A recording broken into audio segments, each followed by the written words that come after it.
समन्था चक्रवालेषु अत्रा गच्छन्तु देवता सद्दम्मं मुनिराजस्स सुनन्तु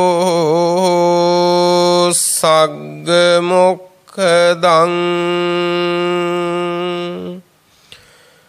धम्मश्रवण कालो अयं भदन्ता धम्मश्रवण कालो अयं भदन्ता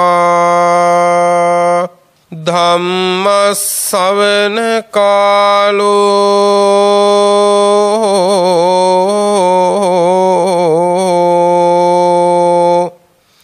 अयं भदन्ता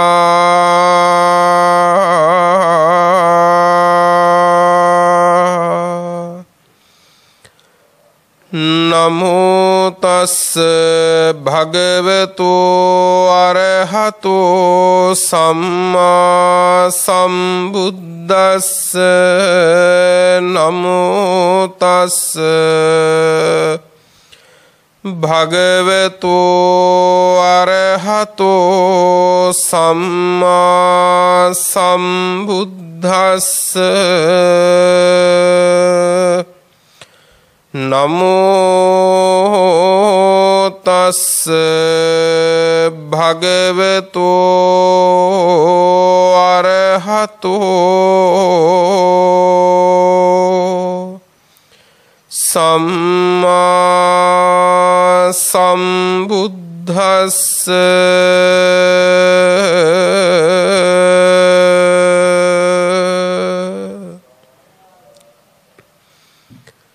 इमं च तुम्हे भिक्खवे खक्चोपमं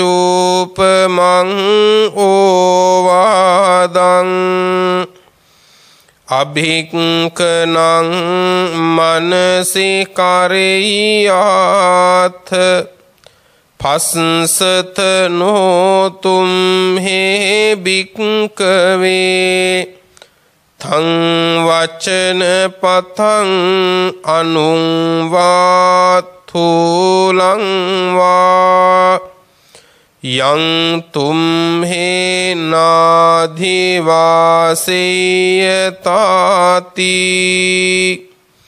नो हेतं बन्ते तस्मातिह भिक्खवे इमं ककचूपमं ओवादं अभिक्खनं मनसि करोत थं वो भविष्यति दीर्घरतं हिताय सुखायाति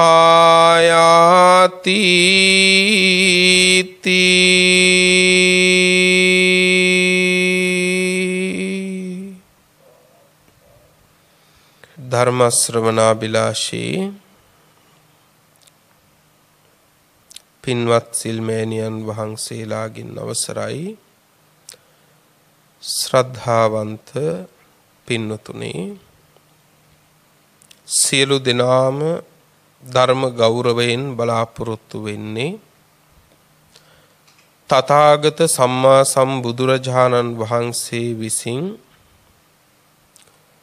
ලෝ සත වෙත කරුණාවෙන් දෙසූ සත් ධර්මයෙන් මේ සීමිත වේලාවේ ස්වල්ප ධර්ම කාරණා කීපයක් නමුත් දේශනා කරවාගෙන තමන් ධර්ම ශ්‍රවණය කිරීමටත් ධර්ම දානයක් ලෙසින් මේ දේශනාව බෞද්ධ ආරූප වාහිනිය ඔස්සේ ලොව පුරාම විසුරුවා හැරීමටත් මේ උතුම් ධර්ම දානමය පින්කමෙහි අද පුණ්‍යවන්ත දායකත්වය ධර්මින් කටයුතු කරන්නේ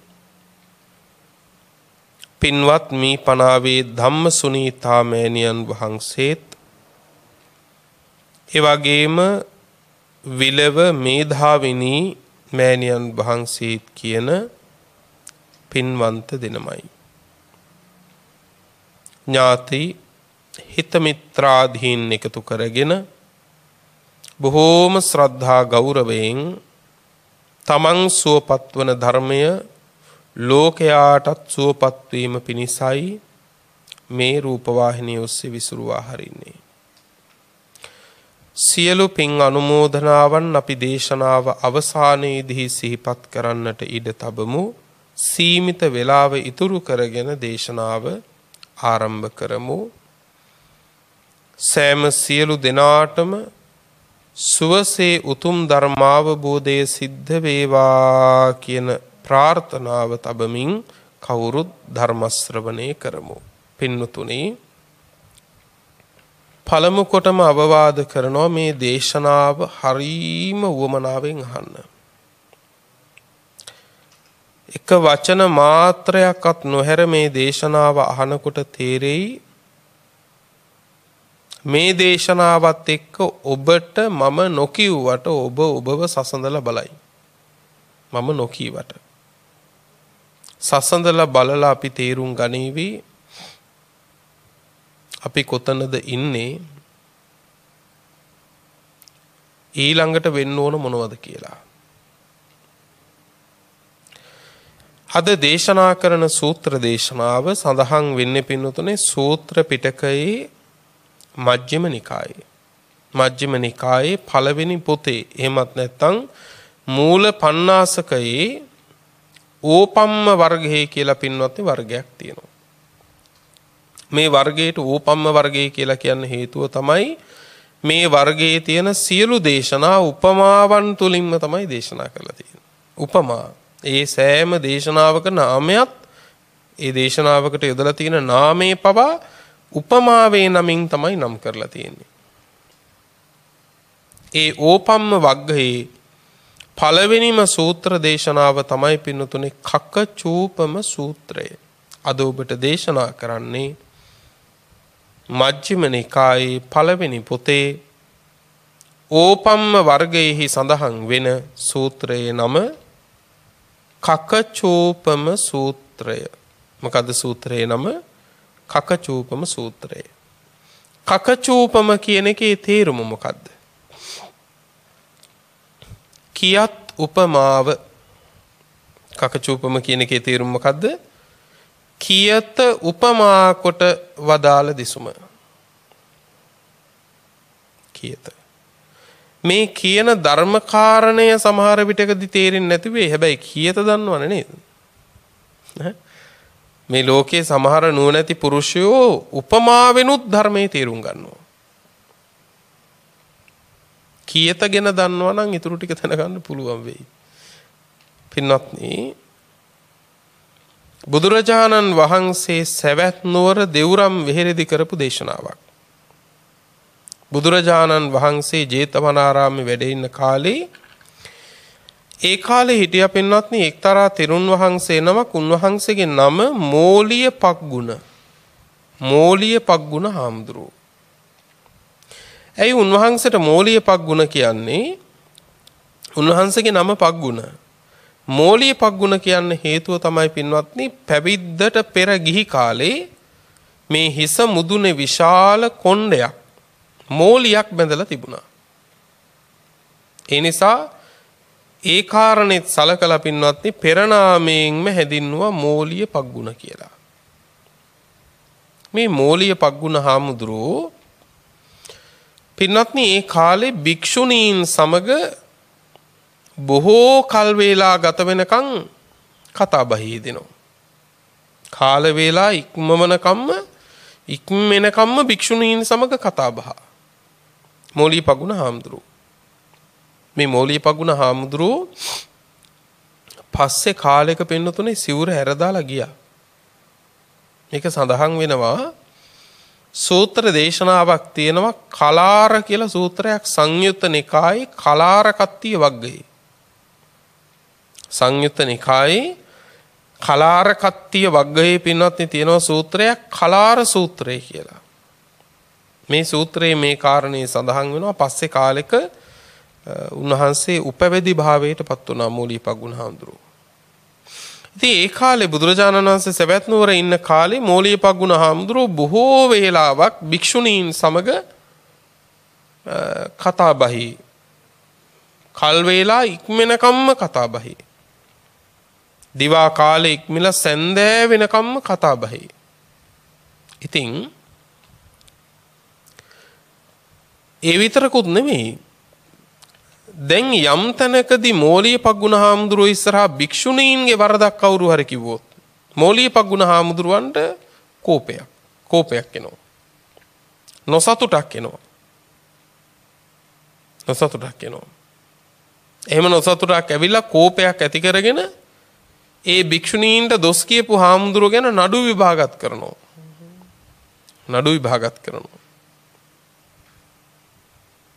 ඊළඟට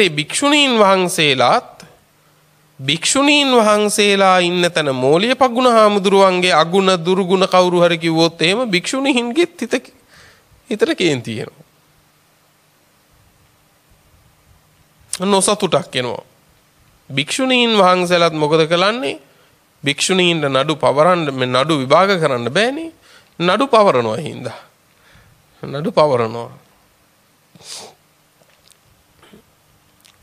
භික්ෂුණීන් වහන්සේලාට නඩු විභාග කරන්න බෑ. එතකොට නඩු පවරන්න පුළුවන්. ඉතින් උන්වහන්සේලා නඩු පවරනවා. දැන් අවුල් ගොඩක්. දැන් පින්වත්නි එක භික්ෂුන් වහන්සේ නමක් තථාගත බුදුරජාණන් වහන්සේ ළඟට ඇවිල්ලා වැඳලා කිව්වා ස්වාමීනි මෝලියපග්ගුණ හාමුදුරුවෝ භික්ෂුණීන් වහන්සේලා එක්ක කල් වේලා ඉක්මනකම්ම නිමාවක් නැති කතා බහේ. ඒ විතරක් යෑ. භික්ෂුණීන් වහන්සේලාගේ දුර්ගුණයක් මෝලියපග්ගුණ හාමුදුරුවෝ ඉස්සරහා කිව්වොත් උන්වහන්සේට හරියට කේන්ති යනවා. නොසතුටු හිතින් නඩුත් විභාග කරනවා. චෝදනා කරපු කෙනාට එරෙහිව. ඒ විතරකුත් නෙවෙයි ස්වාමීනි. මෝලියපග්ගුණ හාමුදුරුවන්ගේ අඩුපාඩුවක් භික්ෂුණීන් වහන්සේලා ඉස්සරහා කිව්වොත් එහෙම භික්ෂුණීන් වහන්සේලාටත් කේන්ති යනවා. භික්ෂුණීන් වහන්සේලාත් හිත නොසතුටටපත් කරගෙන නඩු පවරනවායි කිව්වා. මෙන්න මෙහෙමයි කිව්වා දෙගොල්ලගේ ගනුදෙනුව කතාබහ ආශ්‍රය.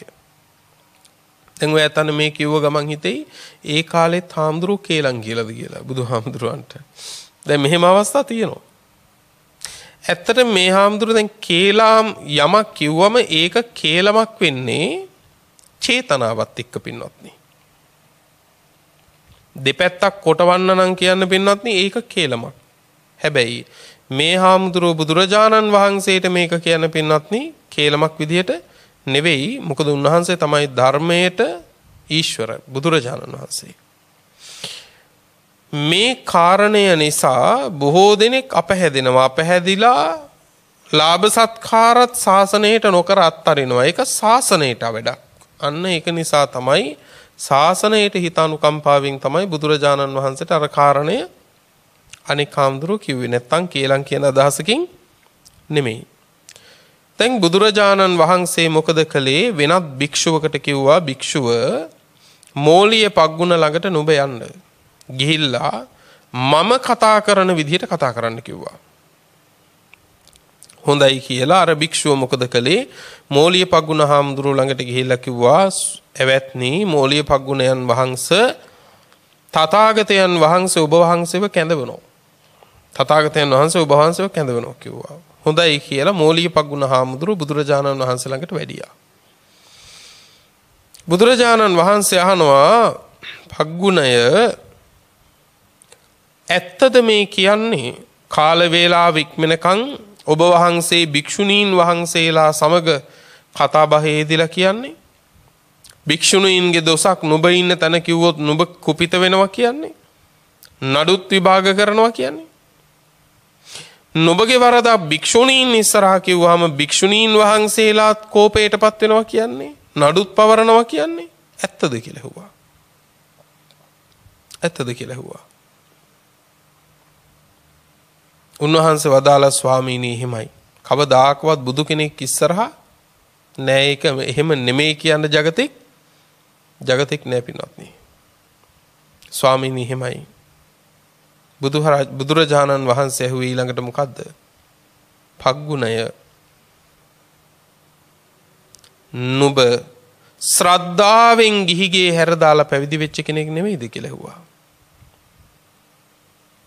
ශ්‍රද්ධාවෙන් නුඹ ගිහිගේ හැර දාලා පැවිදි වෙච්ච කෙනෙක් නෙමෙයිද? ස්වාමීනි එහෙමයි.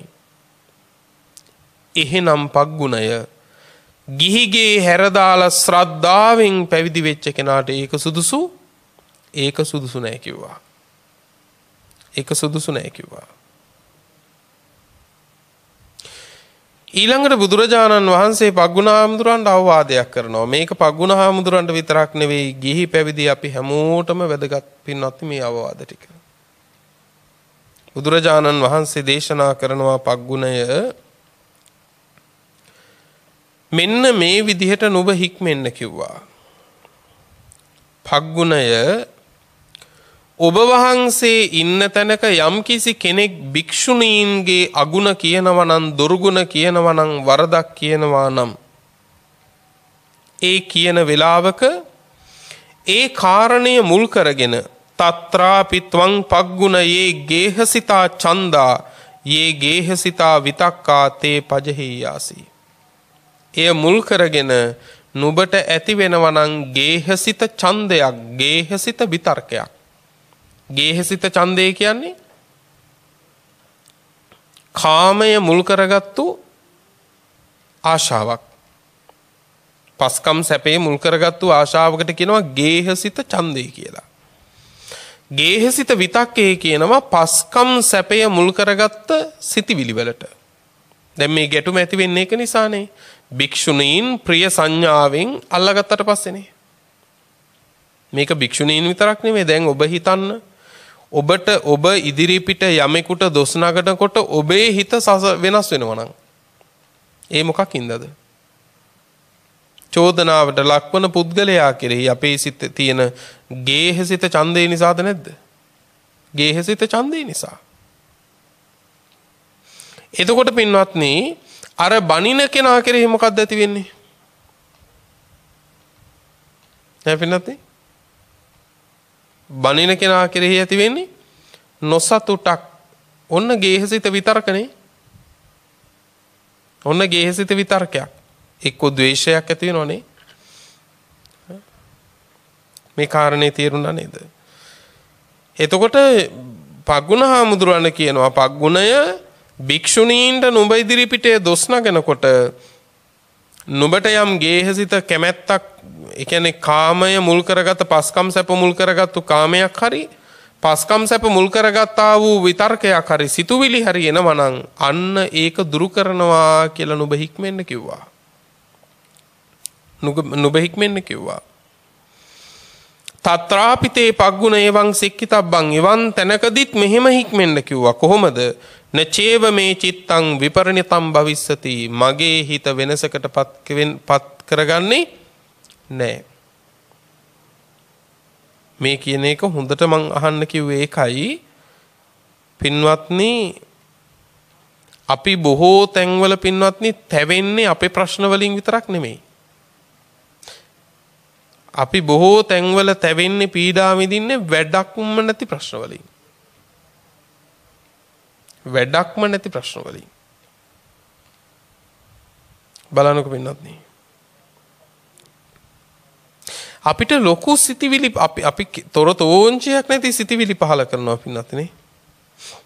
දැන් බලන්නකෝ රූපවාහිනියක ප්‍රවෘත්ති බැලුවොත් අපේ බොහෝ දෙනෙක් එක්ක ප්‍රවෘත්ති බලන්න බෑනේ.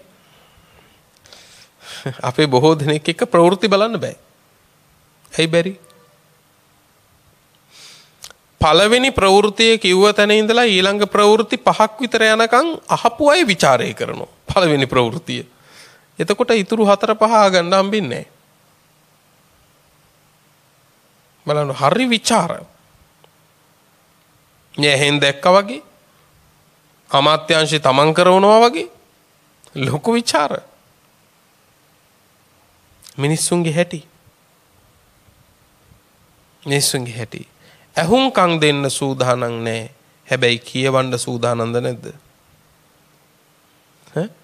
කියවන්න සූදානම්. හැබැයි ඔය දෙකෙන් වටින්නේ මොකද්ද? කියවන එකද වටින්නේ ඇහුම්කන් දෙන එකද වටින්නේ? ඇහුම්කන් දෙන එක. ඒ වුණාට අමාරුම වැඩෙත් ඒකද නැද්ද? අමාරුම වැඩෙත් ඒක. නේ? රෑ වෙනවා එළි වෙනවා නැතුව කියවන්න පුළුවන්. හැබැයි ඇහුම්කන් දෙන එක පුදුම අමාරුයිනේ. වතුර බිබී කියවන්න පුළුවන්. ඇහුම්කන් දෙන්න අමාරුයි. හොඳට මේවා ගන්න පින්නත් නේ ජීවිතේට. ඇහුම්කන් දෙන්න පුරුදු වුණාම කතාව අඩුයි. බලන්නකො පින්නත් නේ. එතකොට දැන් අපිට කියනවා බුදුරජාණන් වහන්සේ දේශනා කරනවා දැන් මෞලිය පගුණාරණ මේකේ දේශනා කරන්නේ. හැබැයි අපි අපිට ගලප ගන්න ඕන. කොහොමද? යම් දැන් මෞලිය පගුණාරණ කියනවා භික්ෂුණීන්ට දොස් නගන කොටත් මගේ හිත වෙනස් කරගන්නේ නැහැ කියලා පගුණහම්දුරන්න හික්මෙන්න කියනවා.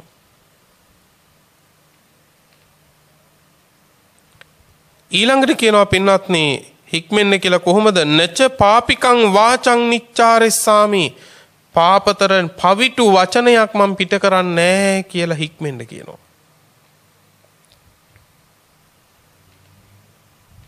ඊළඟට කියනවා පින්වත්නි හිතානුකම්පිච විහෙරිස්සාමි. ඒ දොස් නගන කෙනාටත් හිතානුකම්පාවෙන්ම වාසය කරනවා. මෙත්ත චිත්තෝ න දෝසන්තරෝ මෙත් සිතකින්ම වාසය කරනවා ද්වේෂයක් නම් උපද්දවන්නේ නැහැ කියලා හික්මීමක් ඇති කරගන්න කියනවා. මේ කාරණයත් එක්ක ඔබ ගැන සසඳලා බලනකොට ඔබට මොකද හිතෙන්නේ කියලා වැටහෙනවා ඇතිනේ. ඊළඟට කියනවා පග්ගුණය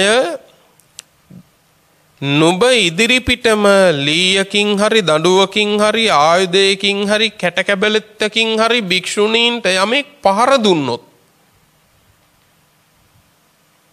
දැන් ඉස්සෙල්ලා කිව්වේ මොකද්ද? දොස් නගනවා. දැන් මොකද කරන්නේ? පහර දෙනවා. නුඹ ඉදිරිපිටම පහර දෙනවා. ඒ පහර දෙන තැනදිත් නුඹ හික්මෙන්න කිව්වා මගේ හිත වෙනස් කරගන්නේ. මගේ හිත වෙනස් කරගන්නේ. මොකද හිත වෙනස් කරගන්නේ කියන්නේ? දැන් ඔය හිතේ ද්වේෂය තියෙනවද නැද්ද? මං අහන්නේ ඔබෙන්. තියෙනවද නැද්ද? නෑ. දැන් පින්වත්නි අද දැන් ගෙදර ගියාට පස්සේ පින්වත්නි ඔය ඇත්තන්ට යම් කිසි කෙනෙක් බැන්නොත් මොකක් වේද?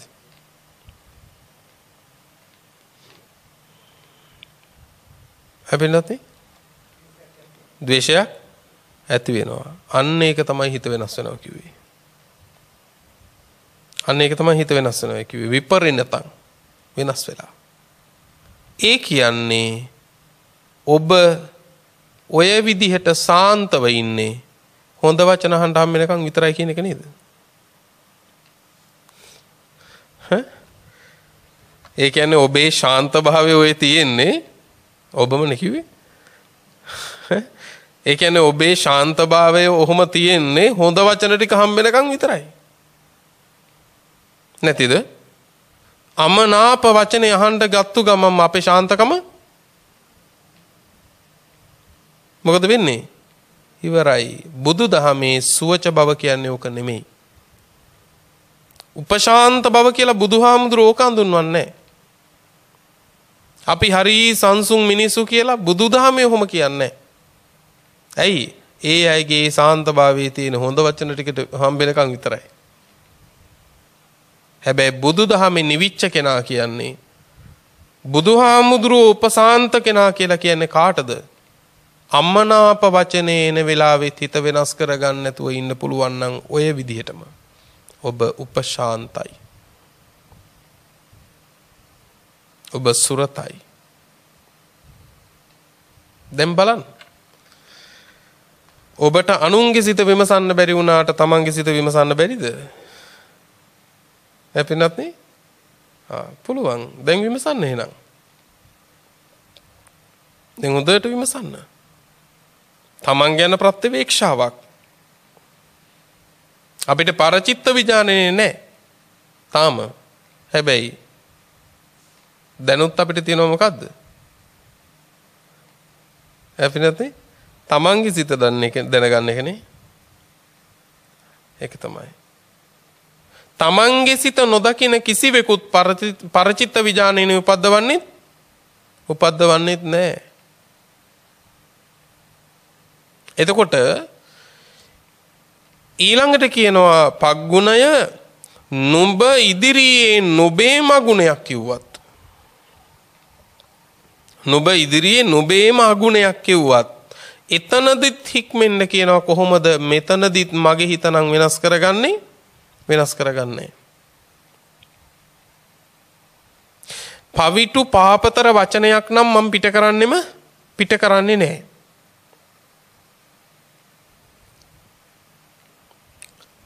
හිතානුකම්පිතවම වාසය කරනවා. මෛත්‍රී සිතම පවතිවා ද්වේෂයක් නම් ඇති කරගන්නෙම නෑ කියලා තමන් ඉදිරිපිට තමන්ට බැන්නත් තමන් එහෙම තමන්ව සාන්ත කරගන්න කියනවා, සංසුන් කරගන්න කියනවා, හික්මව ගන්න කියනවා. ඊළඟට කියනවා තමන්ට යමෙක් පහර දෙනවා නම් ගල් කැට වලින් හරි ලී දඬු වලින් හරි පහර දෙනවා නම් එතනදිත් කියනවා හිත වෙනස් කරගන්න එපා කියලා. හිත වෙනස් කරගන්න එපා. පවිටු වචනයක් පිට කරන්නේ නැහැ. දැන් ඔය ඇතන්ට ඉතින් එහෙම කොහොමද ඉන්නේ? ඔය ප්‍රශ්නේ එනවනේ දැන්. දැන් හිතනවා ඉතින් එහෙම ගහනකම් අත් දෙක බැඳගෙන ඉන්න පුළුවන්ද? ඒ කියන්නේ ගහනකොට ගහන්න කියලාද? නැපිනොත් දැන් හරි. එහෙම ඉන්න බැයි නම් මොකද කරන්නේ? කියන්නකෝ බලන්න. දැන් බොහෝ දෙනෙක් අහන කතාව. එතකොට දැන් යම් කිසි කෙනෙක් අපිට ගැහුවොත් එහෙම අපි මොකද කරන්නේ? අත් දෙක බැඳගෙන ඉන්නද? බෑ. එහෙනම් මොකද කරන්නේ? දැන් තේරෙනවද එහෙනම් කාරණේ පින්වත්නි?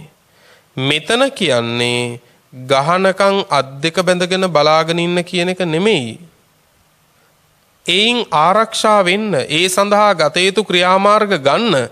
හැබැයි හිත වෙනස් කරගන්න එපා. ඒ කියන්නේ ඔහු කෙරෙහි ගහලා ඔහුට කලින් අපි ඉස්සර වෙලා ඔහුව මරලා එතනට හිත වෙනස් කරගන්න එපා කියලා. මේ කියන්නේ මේ හිත වෙනස් කරගන්න එපා. ඔබ ඉස්සරහා ඔබේ ප්‍රියයෙකුට පහර දෙනවා නම් බලාගෙන ඉන්න එපා. ඔහුව බේරගන්න. හැබැයි ඒකෙන් කියන්නේ ගහන කෙනා කෙරෙහි වෛරයක් ඇති කරගන්නවා කියන එක නෙමෙයි. තේරෙනවද මේ කියන එක? හරි සියුම් තැනක් පින්නන්නේ. අපේ හිත පෙරලා ගන්න එපා කියලා මේ කියන්නේ.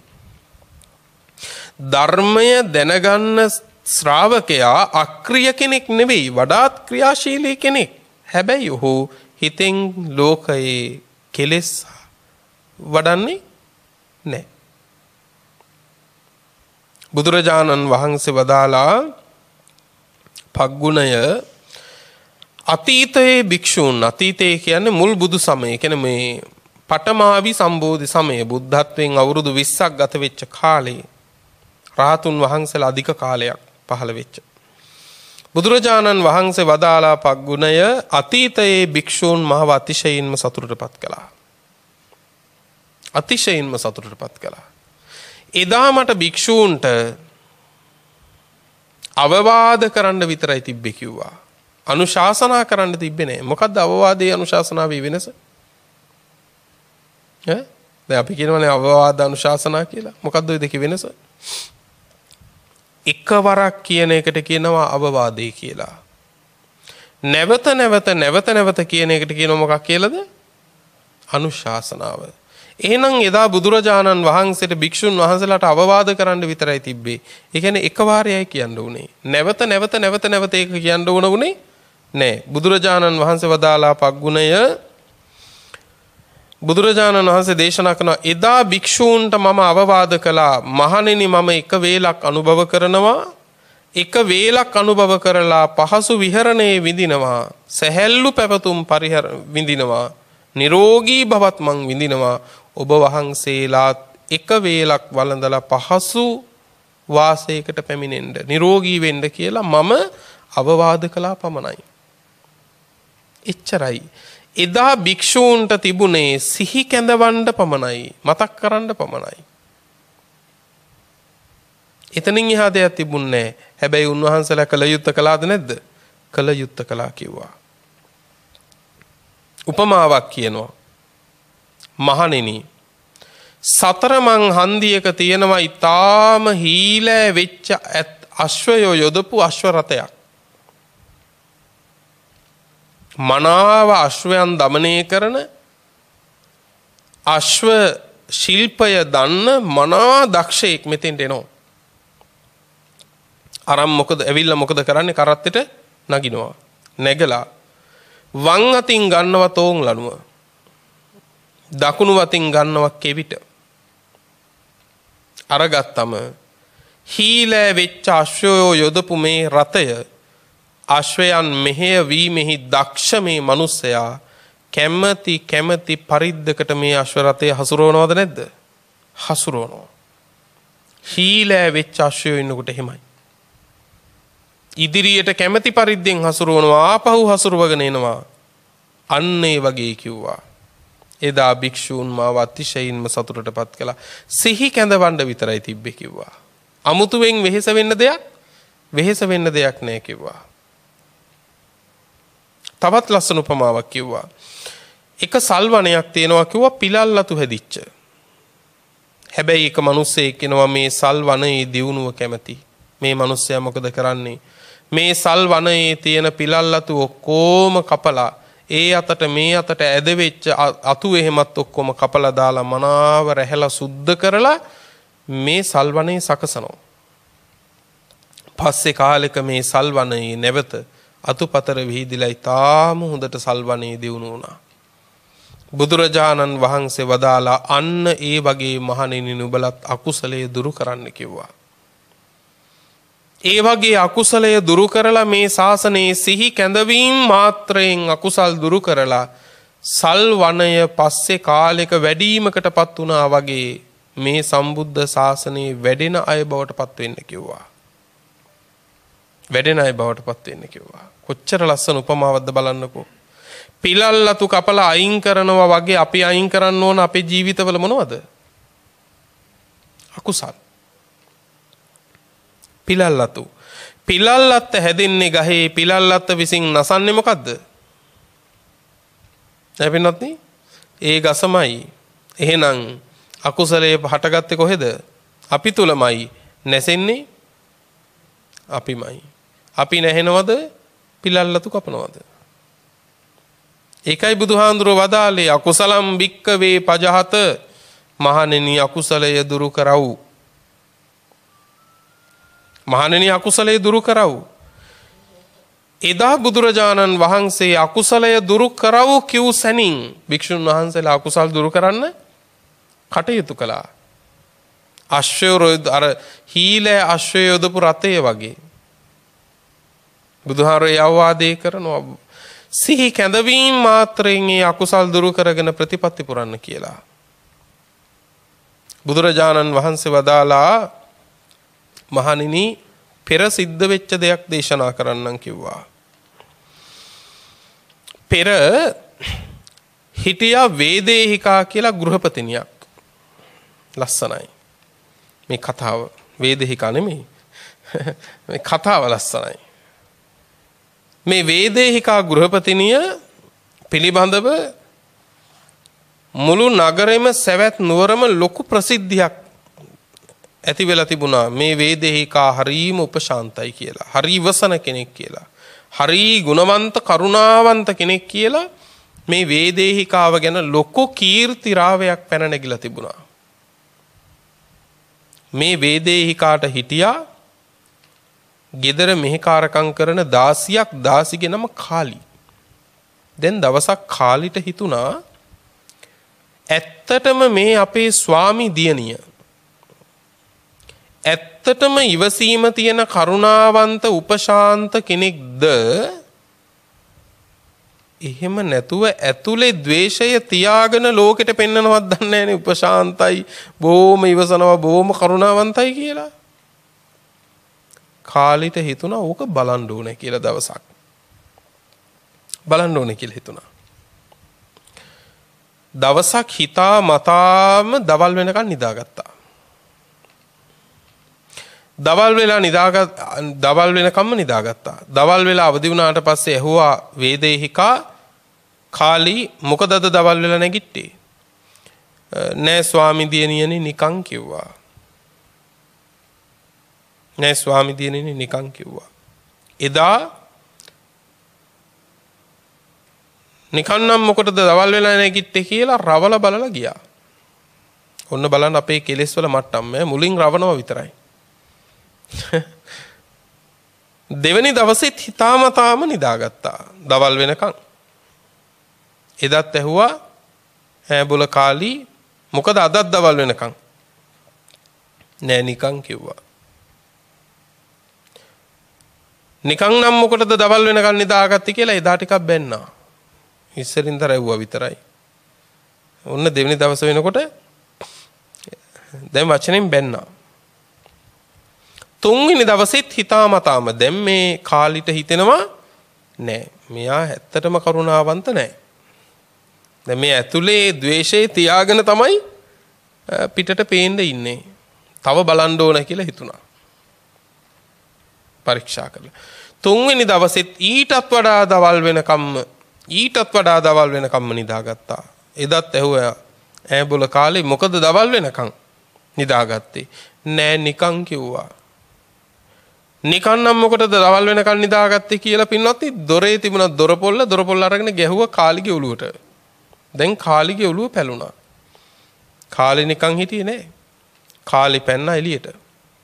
ගෙයින් එළියට පැනලා මහපාරේ කෑ ගහලා කියනවා මෙන්න බලාපල්ලා වේදේහිකාගේ හැටි.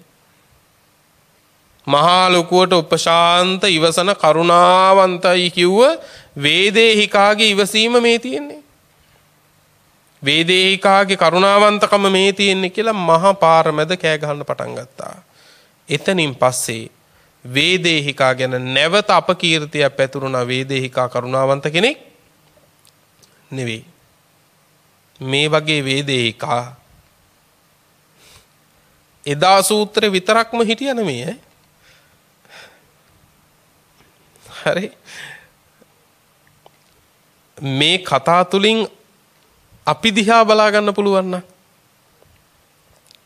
නේ පින්නත්. පස්සේ කාලේ කාර කීර්තිය නැති වෙලා ගියා. ලාමක ප්‍රසිද්ධිය පැතුරුණා යා කරුණාවන්ත කෙනෙක් නෙවෙයි. බුදුරජාණන් වහන්සේ වදාලා මහණෙනි ඒ නිසා මේ ලෝකයේ අපිට එල්ලවන වචන පතයන් තියෙනවා. ඒ වචන පතයන් ආකාර පහකට අපිට එල්ලෙන්න පුළුවන්. ඕනෑම වචන පතයක්. ඒ කියන්නේ අපිට අහන්න ලැබෙන ඕනම එකක් කාරණා ක්‍රම පහකට තමයි තියෙන්නේ. කොහොමද? කාලේනවා අකාලේනවා. එක්ක සුදුසු කාලය අපිට කියන ඒවා, එක්ක අකාලය අපිට කියන ඒවා.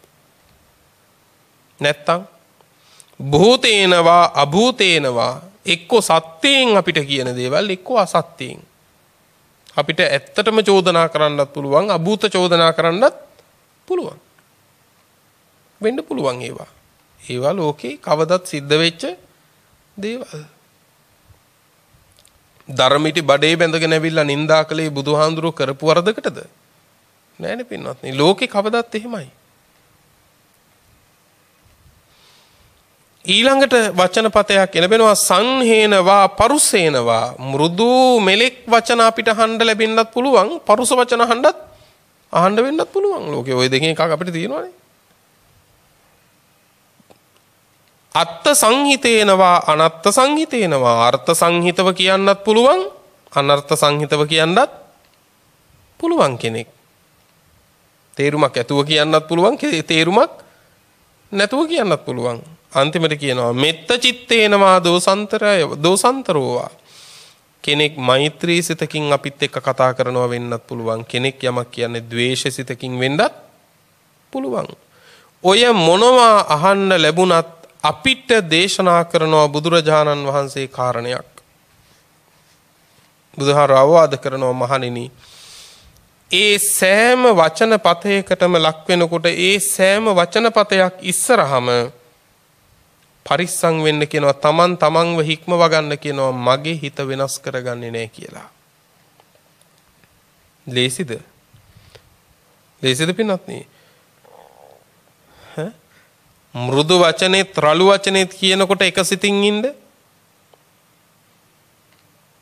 සත්‍යේනුත් අසත්‍යේනුත් දෙකම ඉස්සරහා එකම සිතකින් ඉන්න වෙනස් කරගන්න නැතුව ලේසිද? ලේසිද පින්වත්නි? ලේසි නෑ. එතකොට ලේසි මොකද්ද? ලේසි මොකද්ද එතකොට පින්වත්නි? කියන්නකෝ බලන්න. ලේසි වැඩේ තමයි මෙච්චර කල් කරලා තියෙන්නේ. කරනකොට ලේසි, විඳිනකොට අමාරුයි. මෙතන කරනකොට අමාරු වෙන්න පුළුවන්. හැබැයි විඳිනකොට සුවයි. විඳිනකොට සුවයි. ඇයි අපිට අමාරු වෙන දෙයක් නිසා නෙමෙයි, අපිට පුරුදුවර වැඩිනේ. බුදුවරු දැකයක බුද්ධාන්තර පහු කර අපිට පුරුදු බණින කෙනාට මෙත් වඩලා නෙවෙයිනේ. එයා බයිනවා නම් අපිට පුරුදු ගහලා. එයා එක වචනයක් කියනවා නම් අපිට පුරුදු නිහඬ වෙලද වචන දෙකක් කියලාද? හැබැයි අපිට පුරුදු වචන දෙකක් කියලානේ. අපි නිහඬ වෙලා පුරුදුුන්නේ නැහැ. බුදුවරු දැක ඉන්න නැති. හැබැයි ඒක පුරුදුුන්නේ නැහැ. ඒවයි විපාක නෙමේ විඳින්නේ. ඒවයි විපාක මේ විඳින්නේ. හිත වෙනස් කරගන්න එපා කියනවා. ඔහු කෙරෙහිම මෙත්සිත පතුරවන්න කියනවා අප්‍රමාණව. අප්‍රමාණව මෙත්සිත පතුරවන්න කියනවා. එතකොට අරයා අසත්‍යයෙන් කළත් සත්‍යයෙන් කළත් මෘදුව කළත් රළුව කළත් මොන විදිහට කළත් අපේ හිත පෙරලන්න බෑ. උපමාවක් කියනවා බුදුහාමුදුරුවෝ. එක මිනිස්සෙක් එනවා. ඒ මිනිස්සයා මම ඊටාම කෙටියෙන් ඔබට දේශනා කරන්නේ. එක මිනිස්සෙක් එනවා උදැල්ලයි කූඩෙයි අරගෙන. එන්නේ මොකටද? මම අද බලා ගන්නම් මම මේ මහ පොළොව අද නොපොළොවක් කරනවායි කියලා විරලා ගිය තැන මේ උදැල්ලෙන් මහ පොළොව කොටනවා, කෙල ගහනවා, මල මූත්‍ර කරනවා. මොකටද? මේ මහ පොළොව නැති කරනවා කියලා. බුදුහාමුදුරුවෝ අහනවා, මහණෙනි මේක මේ මිනිස්සයා කරයි දෙව්වා. නෑ ස්වාමීනි, ඒක වෙන්නේ නෑ. මේ මිනිස්සයාට අන්තිමට ඉතුරු වෙන්නේ එක දෙයයි, වෙහෙස විතරයි කිව්වා. මොනවා කළත් මහ පොළොව වෙනස් වෙනවද? මහ පොළොව වෙනස් වෙන්නේ නැහැ කිව්වා. ඒ ඇයි කියලා ඇහුවා. ස්වාමීනි මේ මහ පොළොව ඒ තරම්ම ගැඹුරුයි කිව්වා. ඒ තරම් ගැඹුරුයි කිව්වා. බුදුරජාණන් වහන්සේ වදාලා මහණෙනි අන්න ඒ වගේ වෙන්න කිව්වා. උදැල්ලක් කූඩයක් අරන් ආපු මිනිස්සෙක් ඒ උදැල්ලෙන් මොනතරම් පොළොවට කෙටුවත් ඒ මහ පොළොවට කෙල ගැහුවත් මූත්‍ර කළත් මල පහ කරත් කවදාකවත් මහ පොළොව කම්පා වෙන්නේ නැහනේ. අන්න එතනට ඔබ ඔබේ හිත හදන්න කිව්වා. මේ ඔබට දෙන පණිවිඩේ. ඔබේ හිත පෙරලන්න ලෝකේ කරුණු තියෙයි. ඔබේ හිත පෙරලන්න අනිත් පැත්තට ලෝකේ සිදුවීම් සිද්ධ වෙයි. වචන තියෙයි. හැබැයි ඔබ මහ පොළොව වගේ අකම්පිත කෙනෙක් වෙන්න පෙරලන්න දෙන්න එපා හිත. කොච්චර ලස්සන උපමාවක්ද බලන්නකො පින්වත්නි. මේක නැවත කියනවා ලේසි නෑ. ලේසි නෑ කියලා ඔය ලේසි වැඩෙන් නිවන් දකින්නත් බෑ. මේක තමයි ප්‍රතිපදාව.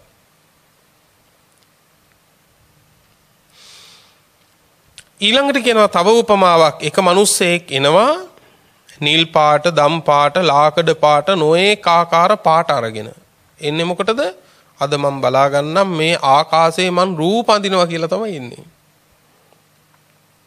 බුදුහාමුදුරුවෝ අහනවා මහණෙනි මොන විදිහේ වර්ණ අරගෙන ආවත් ඒ වර්ණ වලින් මේ අවකාශයේ රූප අඳින්න පුළුවන් දහනවා. පුළුවන්ද? බෑ. පිංසල අරගෙන මොන තරම් මේ අත වෙනුවත් හිටිනවද? හිටින්නේ නැහැ. ඇයි? මේ ආකාශය අනන්තයි. බුදුහාමුදුරුවෝ වදාලා අන්නේ වගේ වෙන්න කිව්වා. ආකාශයේ කවුරු මොනවා ඇඳත් ඇඳෙන්නේ නැහැ වගේ ඔය හිතේ කිසි දෙයක් ඇඳෙන්නේ නැති වෙන්න, පෙරලෙන්නේ නැති වෙන්න හිත හදන්න කිව්වා. ඇලිච්ච දේවලුත් නැහැ, ගැටිච්ච දේවලුත් නැහැ. සතිපට්ඨානෙත් ඕකමනේ කියන්නේ. මොකද්ද? ආතාපි සම්පජානෝ සතිමා විනෙය්‍ය ලෝකේ අ비ජ්ජා දෝමනස්සං. කොච්චර ලස්සනද බලන්නකෝ. ඔය හිතේ කිසිම නරකක් නපුරක් ඇඳිච්ච නැති හිතක් කරගන්න. පුදුම ලස්සන උපමා ටිකක් පින්නොත්නි. මේක තමයි ක්‍රමය මෑණියන් වහන්සේ. ගිහියා ගිහි සැපය විඳින, පැවිද්දා පැවිදි සැපය විඳින ක්‍රමය මේක.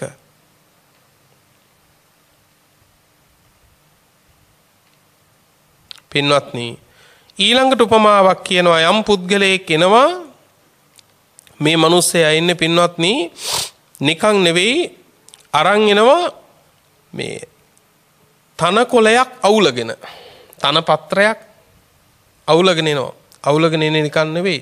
අද බලාගත්ත හැකි මම මේ තන පත්‍රයේ ගින්නේ මුළු ගංගානම් ගඟම රත් කරනවා කී තමයි ඉන්නේ. බුදුහාර අහනවා පුළුවන් වේද කියලා. මේ තන පත්‍රයේ ගින්නෙන් ගංගානම් ගඟ රත් කරන්න පුළුවන් වේද? ස්වාමීනි, මනුස්සයා වෙහෙසකටපත් වෙනවා විතරයි කිව්වා. අන්නේ වගේ හිත හදන්න කිව්වා. අන්නේ වගේ හිත හදන්න කිව්වා. තැවෙන්නේ නැති හිතක්. ඇයි? දිය කඳ අධික වෙනකොට මේ තනපතක ගින්නෙන් රත් කරන්න බෑ. ඔබත් බලන්න ඔබේ හිතේ වඩලා තියෙන මෛත්‍රියේ ප්‍රමාණය කොච්චරද කියලා. ගංගානම් ගඟ දියෙන් අනන්තයි වගේ ඔබේ හිතත් මෛත්‍රියෙන් අනන්ත නම් වෙන කෙනෙක්ගේ වචන වලින් ඔය හිත පෙරලන්න බෑ. ඔය හිතේ ශාන්තභාවය නැති කරන්න බෑ. ඇයි? ඔබ වඩපු මෛත්‍රිය ඊට වඩා අප්‍රමාණයි.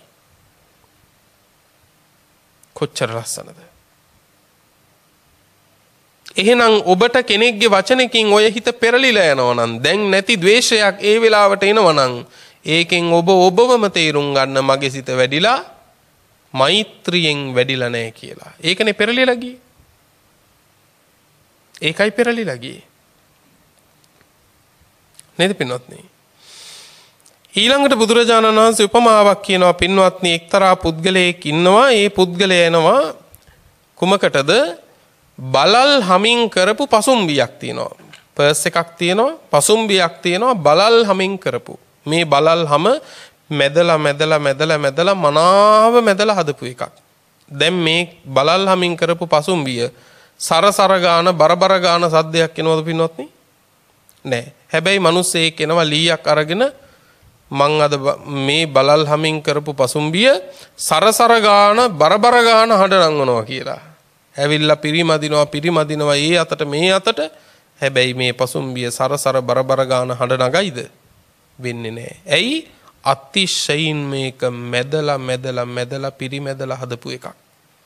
අන්නේ වගේ හිත හදන්න කිව්වා. අපේ හිතත් පින්වත්නි මනාව මෛත්‍රියෙන් මැදලා පිරිමැදලා හදපු එකක් නම් ඔය හුඟකගේ බරබර ගාන, සරසර ගාන සද්ද නෑ. ඔය හුඟක් අය පින්වත්නි ඒ තැන මේ තැන සරසර බරබර ගානේවා. ඇයි? හිත මෛත්‍රියෙන් පිරිමැදලා හදලා නෑ. මේ උපමා කොච්චර ලස්සනද? බුදුහාමුදුරන්ගේ දෙසුම.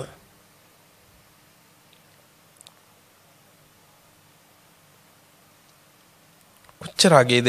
ඒ වචන පතය එල්ල කරන කෙනා කෙරෙහිම මෛත්‍රිය වඩන්න කියන, අප්‍රමාණ මෛත්‍රිය වඩන්න කියනවා. ද්වේෂ සිතක් නම් හදාගන්න එපා. පවිටු වචනයක් නම් පිට කරන්න එපා කියනවා. මේකේ අන්තිම උපමාව කියනවා. එතකොට හිතන්න අපි කොතනද ඉන්නේ කියලා. දරුණු හොරු දෙන්නෙක් දෙපැත්තෙන් අල්ලලා කපන කියතක් අරගෙන කියත අල්ලගෙන පන පිටින් මත්පේ අත පය අවයව කෑලි කෑලි වලට කපනවා. ඒ කපද්දිත් ඒ කපන හොරු දෙන්න ගැන හිතේ වෙනසක් වෙනවනම් මහණෙනි ඒ භික්ෂුව මගේ අවවාදය අනුශාසනාව කරන කෙනෙක් නෙවෙයි කිව්වා. මොකද හිතෙන්නේ දැන්?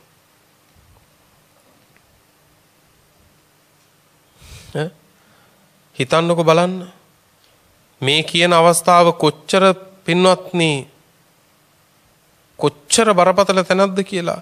කියතකින් අපේ අතපය කපද්දිත් කපන අය ගැන අපේ හිතේ ද්වේෂයක් ඇති වෙන්න බෑ කියනවා. ඒ ඇති වුණොත් ඔහු බුදුහාමුදුරන්ගේ අවවාදය පිළිගත්තු කෙනෙක් නෙවෙයි කියනවා. දැන් ඔබ බලන්න ඔබේ හිත දිහා. අපිට මේ ද්වේෂය එන්නේ අතපය කපලද කියතෙන් නෑ. අතුගාගෙන යනකොට හුළඟ අනිත් පැත්තට ඇවිල්ලා කොළ ටික ගියා නම් පින්නත් අපිට ඒකත් ඇති. අපිට ඒකත් ඇති. හිතන්න බලන්න පින්වත්නි. බුදුරජාණන් වහන්සේ අහනවා අන්තිමේදී මේ කියත උපමා කොට වදාළ දෙසුම සිහි කරනකොට මහණෙනි නුඹලට ඉවසන්න බැරි වචනපතයක් තියෙයිද කියලා ඇහුවා. ස්වාමීනි නෑ කිව්වා. මොනවද ඉවසන්න බැරි මේ ක්‍රමයට බලනකොටනේ. ඒ නිසා මහණෙනි නිරන්තරව මේ කියත් උපමාව කොට ඇති දෙසුම මෙනෙහි කරන්න කිව්වා. නිරන්තරව මෙනෙහි කරන්න කිව්වා. ඒ මෙනෙහි කිරීම නුඹලට බොහෝ දීර්ඝ කාලයක් හිත සැප පිණිස පවතී කියලා බුදුරජාණන් වහන්සේ දේශනා කළා. ඒ නිසා පුරුදු කරන්න දැන් ගුණය ධර්මය ඔබව ගලවන්න මේ ලෝකේ වෙන කවුරුත් එන්නේ නැහැ. පින්වත් ඔබ සියලු දෙනාට උතුම් නිවන පිණිස මේ දේශනාව උපකාර වේවායි ප්‍රාර්ථනා කරමින් දේශනාව නිමාවටපත් කරනවා. අද මේ දේශනාවේ පින්වන්ත දායකත්වය ධර්මින් කටයුතු කළේ පින්වත් මී පනාවේ ධම්මසුනීතා මෑණියන් වහන්සේත් විලව මේධාවිනී මෑණියන් වහන්සේත් කියන දෙනම විසින් අරමුණු අතරට එක් වෙන්නේ මීපනාවේ ධම්මසුනීතා මෑණියන් වහන්සේගේ දයාබර පියතුමා ආර්.එම්.යු භණ්ඩාර පියාණන්ට එන්.කේ.එම් සුදුමැණිකේ මෑණියන්ටත් විශ්‍රාමලත් විදුහල්පති W.M සිරිවර්ධන මහත්මාණන්ටත් පින් අනුමෝදන් කරනවා. ඒ වගේම විලව මේධාවිනී මෑණියන් වහන්සේගේ ආර්.එම් මුදිහන්සේ පියතුමා ඩිංගිරි අම්මා මෑණියන් දයානී සහෝදරිය කියන මේ හැම දිනාටම පින්පෙත් අනුමෝදන් කරනවා. ඒ වගේම 2021 වර්ෂයේ 8 වන මාස 4 වන දින ජන්මදිනයේ සැමරූ උදේ කුමාර පුතණුවන්ට සහ දීපානී දියණියටත් දරු දෙදෙනාටත් ආශිර්වාද ප්‍රාර්ථනා කරනවා. ඒ වගේම 7 වන මාස 17 වන දින ජන්මදිනයේ සැමරූ කමනී දියණිය සහ තුෂාර ආනන්ද පුතණුවන්ටත් දරු දෙදෙනාටත් ආශිර්වාද ප්‍රාර්ථනා කරනවා. 7 වන මාස 15 වන දින ජන්මදිනයේ සැමරූ උමයංග පුතණුවන් සහ නාලිකා දියණිය ඇතුළු දරු දෙදෙනාටත් ආශිර්වාද ප්‍රාර්ථනා කරනවා. ලෝ පවතින කොවිඩ් වදුර වහවහා දුරු වේවායි ප්‍රාර්ථනා කරනවා. ඒ වගේම දෙදෙනා වහන්සේලාටම උතුම් ධර්මාවබෝධයේ පිණිස මේ උතුම් ධර්ම දාණය ආශිර්වාදයක් වේවායි ප්‍රාර්ථනා තබනවා. වගේම ලොකු මෑණියන් වහන්සේ වන කුඹුරුගමුවේ සද්ධා සුමනා මෑණියන් වහන්සේටත් උතුම් ධර්මාවබෝධයේ සුවසේ සිද්ධ වේවා කියලත් ප්‍රාර්ථනා තබනවා. පින්වත්නි අරමුණු පරිද්දෙන්ම රැස් කරගත් උදාර කුසල් නමින් මියගිය සියලුම ඥාතීන්ට අනුමෝදන් කරමු. සියල්ලෝ පින් අනුමෝදන්ව සැපවත් වෙත්වා. ජාත්‍යාදී දුකින් මිදී නිවනින් සැනසෙත්වා කියලා සාදු කියලා පින් අනුමෝදන් කරමු. දායකත්වයේ දරූ පින්වත් මෑණියන් වහන්සේලා දෙපළගේ නිදුක් බව නිරෝගී බව සුවපත් බව වැඩේවා. ශාසන ප්‍රතිපත්තියේ නොපමාව පිළිවෙත් ගුණ පුරා ගැනීමට දුර්ලභ වූ උත්තම වූ ප්‍රවෘජාව සඵල කර ගැනීමට මේ උතුම් ධර්ම දානමේ කුසල ආශිර්වාදයක් වේවායි අපි ප්‍රාර්ථනා කරනවා. වගේම ධර්ම ශ්‍රවණය කළ හැමටත් නිදුක් නිරෝගී භව සැලසේවා. බුද්ධාදී උතුමන් නිවුණු සැනසුණු අමා මහ නිවන මේ කුසල බලයෙන් අපටත් ලැබේවා කියලා සාදු කියලා ප්‍රාර්ථනාවන් ඇති කර ගනිමු. ලොව සසුන සුරකින්න සියලුම දෙවියන්ටත් මේ පින් ලැබේවා. දෙවියෝද ශාසන ප්‍රතිපදාවේ අප්‍රමාදී වෙත්වා. උතුම් නිවනින් දෙවියෝද සැනසෙත්වා කියලා සාදු කියලා දෙවියන්ටත් පින් අනුමෝදන් කරමු. ආකාසට්ඨා ච බුම්මට්ඨා දේවා නාග මහිද්దికා පුඤ්ඤං තං අනුමෝදිත්වා චිරං රක්ඛන්තු ලෝක සාසනං චිරං රක්ඛන්තු ධම්ම දේශනං චිරං රක්ඛන්තු ත්වං සදා. පුරා අවුරුදු 25ක් ලෞතුරා සම්මා සම්බුදුරජාණන් වහන්සේ ළඟ ඉඳලා උන්වහන්සේට සියාතින් උපස්ථාන කළ අග්‍ර උපස්ථායක වූ මහා පිං ඇති ආනන්ද මහරහතන් වහන්සේ පින්වතුනේ මෙහෙම ප්‍රාර්ථනාවක් කළා. දස බල සේලප්පභවා නිබ්බාන මහා සමුද්ද පරියන්තා අට්ඨංග මග්ග සලිලා ජින වචන නදී චිරං වහතු. දස බල බුදුරජාණන් වහන්සේ නම් මහ පර්වතය මුදුනින් හටගත් අමා මහ නිවන නම් මහ සයුර කෙළවර කොට ඇති ආර්ය අෂ්ටාංගික මාර්ගය නම් සිසිල් දිය පිරුණු ඒ උතුම් තථාගත බුද්ධ වචනය නම් වූ ගංගාව අපමණ සත්වයින්ගේ අනන්ත සංසාර දුක්ගිනි නිවාලමින් තව බොහෝ කල් ගලා බසීවා.